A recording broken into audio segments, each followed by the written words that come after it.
tricky, but I will not say impossible for Haji right here in game number 1. RORA versus Falcons. I mean, the positioning of that feather airstrike, some people would say just go ahead and hide in the bush. Maybe you can get away with it. Throw away of maybe 3 salvos. Easier said than done, Carl. That's right, exactly. But, you know, I'm giving Haji the benefit of the doubt. Yeah. At least for this one. Yeah. Ogwen and Haji now being a little bit more careful with their trading in the mid after some recent mishaps early on. Of course, seeing the fray on the other side. Marco, we just see what he can do to temper that. Whoa. Light took a lot of damage from Kyle, Haji, and Ogwen. You gotta acknowledge the fact that the Kalia helps Haji stay, you know? Yeah. Gold Crab, if I'm not... Yeah, went to Super Marco. Oh! Oh my god, Light gets taken down!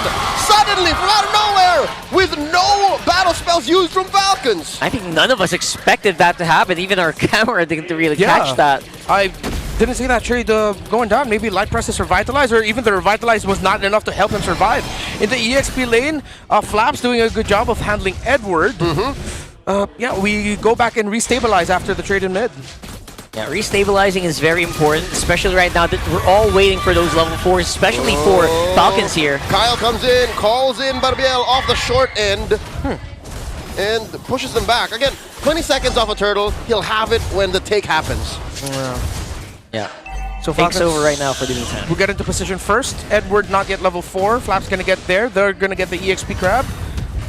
Last hit. Oh, good block. That was a timely block by Flap. That was decent. Actually, yeah. And these small things will actually really add up over time. We'll see that happening on the bottom side of the map, though. It's a completely different story. Marco's having a rough time. Yeah. We don't want to miss that 1-1. I think he was having a hard time, yes, but he punished Domikite enough to send him back. Yeah, it denies him from being able to join. And look at how Haji even positioned in the right bush mid. He was expecting that Domikite would be rotating, but because of how Super Marco handled it, Domikite had to go back. But Domikite will make it here. In comes Ogwen, feather airstrike from Haji, repositions, it's still Edward! How the hell did he get that? Takes down Kyle as well, and they push back the rest of the Falcons to the nest.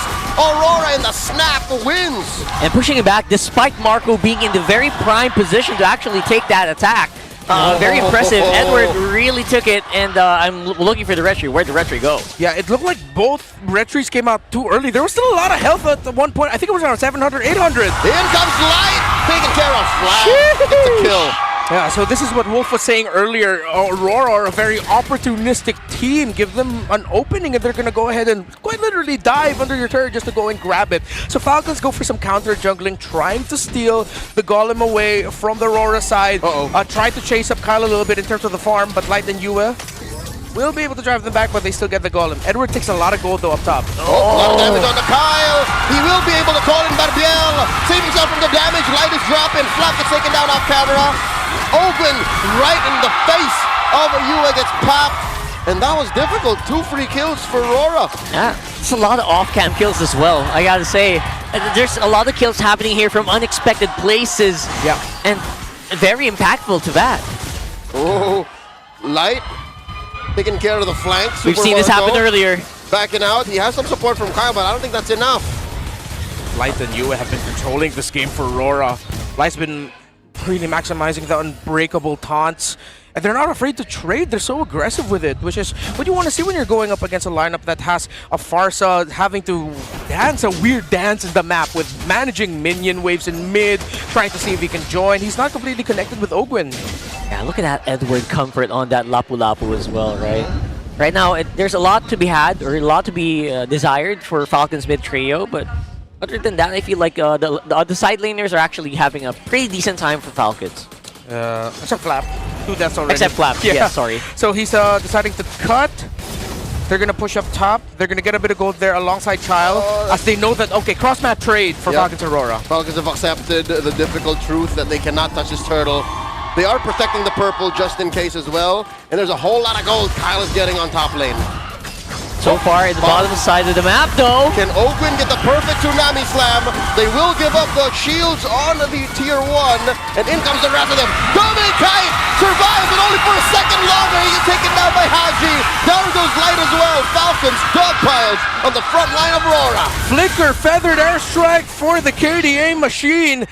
capping off that damage. Light and Dominkai alongside the rest of RORA get punished, and Falcons will be able to push Marco out of his lane, and he can now join the rest of Falcons for a full 5-man aggressive rotation. For the looks of it, it feels like Haji will not play this Farsa in the conventional way, right?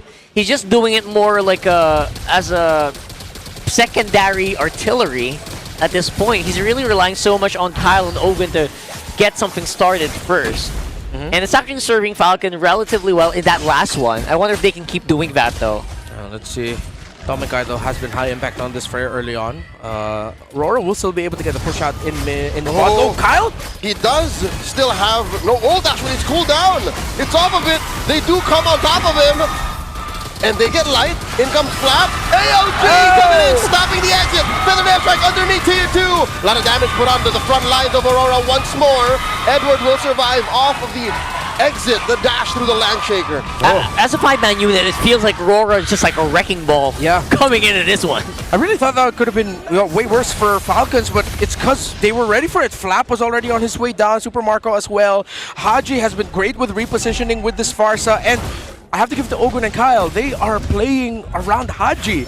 Despite Kyle being, of course, the jungler, the Leomord, they're playing through the Farsa instead. Yeah, this is very unique. Not as much pressure, I would say, on Kyle to get things started because, you know what, Ogun's very happy to take that mantle.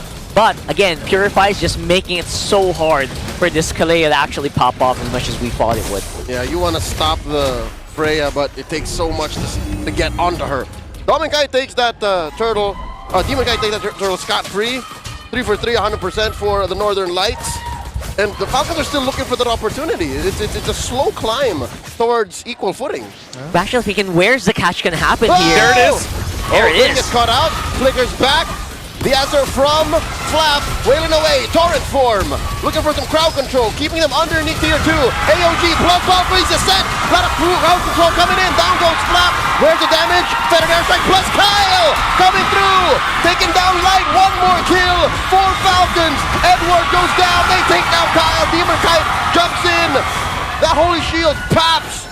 3 for 2, still a winning trade for the M7 World Champs. They are so tanky and they deal so much damage to boot. Falcons handled that extremely well, but Aurora, even though it looked expensive, they lost 2. They still got the turret, and that was still a heat check to Falcons, telling them you guys don't have enough damage to melt through the Baksha and the Freya. Yeah, we posed that question earlier. What can they do to actually answer this Freya? It looked like they were doing it for the first part, but then again, that sustained damage coming in from RORA is just unbearable. There's not much they can do about it. The Revitalize was clutch. Kyle's entry, the knockback was great, but then even right under their Demon Kite and Dominkite together, it's a lot. Hence why this Freya has really been on everyone's radar ever since the M7 World Championship, and Dominkite still continues to show his mastery with it. And of course, Demonkite's comfort with RORA, with Baksha. Oh, traction pulse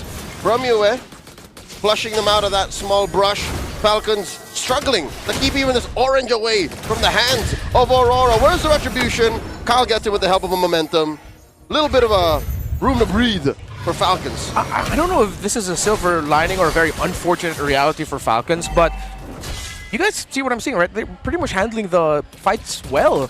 They're man marking, they're maximizing their crowd controls, their dashes, everything, but it just seems like they're getting lineup diff. Are you saying that they're doing it right, but it's still not enough? Exactly. That's right. It feels like Aurora's just doing it like 20%, 10% better.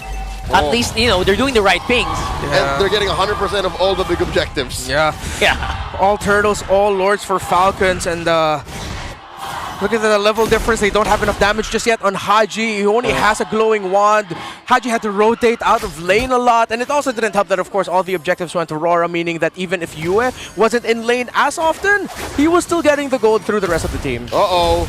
They're going to try to bear down on the Falcons, even underneath tier 2. AOG, Valkyrie's Ascent, cascading ults coming through. Better Air Strike, Flap very low. Flap gets taken down by Dominkai. They do trade for Light. 1 for 1 so far. Super Marco wailing away at Demon Kite, popping that poisons. They're happy with the turret. Yeah, it seems as much as you can do to try to answer individual people who are diving. What do you do if all of them are doing it at the same time? I think they don't really have tools to do that. That right there is a snapshot of where they are in this game, where Yue alone doesn't care that he's right in front of 4 members of Falcons, in front of their base. No fear whatsoever. Yeah, no fear. He knows that they can't engage on him. He knows that they can't jump on him. Again, Falcons handled that well, but it's the lineup diff. It's the Freya and the Baksha together. Is Marco not there just yet? Oh, that Not is the quite. Phantom Seed from Kyle calling it in to help defend against his Lord, putting that tier 3 up top, down to a third of its health. Oh, Flap looking to punish Dominkai from cutting through too deep as Demon Kai takes Kyle's lunch money. Maybe that can change later the moment Marco gets a Malefic Gun. He is starting to build up into it. He has a Fury Hammer locked in already with alongside the Swift Trinity. Yeah, it should help out with the range. That means he can position himself a little bit further in the back to get distance between him and all the divers of RORA. But yeah, it's the same old story for lineups that end up with the Baksha and the Freya together. It doesn't help that you also have the Revitalize on the side of Light. Even Gacha has built-in stupid amounts of regen and spell that through an enhanced basic attack. It's just too much might be overwhelming here. There's no dominance ice yet for... Oh, just when I said it. Okay, there it is. There's the dominance ice for Flap. There you go. Glowing Wand for Haji along with the Magic Lantern. Dominance ice for Ogwen. It's like they have the tools, but again, it's just the unfortunate scenario they find themselves in. It's still not enough.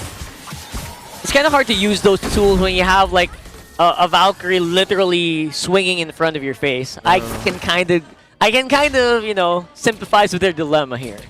But at the same time, what are you gonna do about it? Like, that's a big question. Like, how do you handle this guy? I can't. I always ban the Freya. You always Jumps in, starts swinging. Oh my god, she's hot! What do we do? What do we do? You can't do much. The reason Not why, really much. the reason why against Alter Ego that pick was never given to RP again. That's a painful part. Let's see if they can kind of remedy that.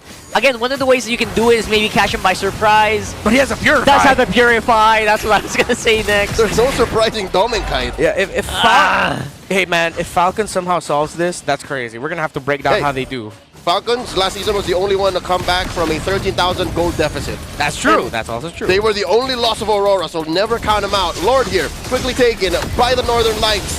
No dice because they will take it, and the answer, they pop Edward first. Then comes the rest of Aurora after Haji's better airstrike.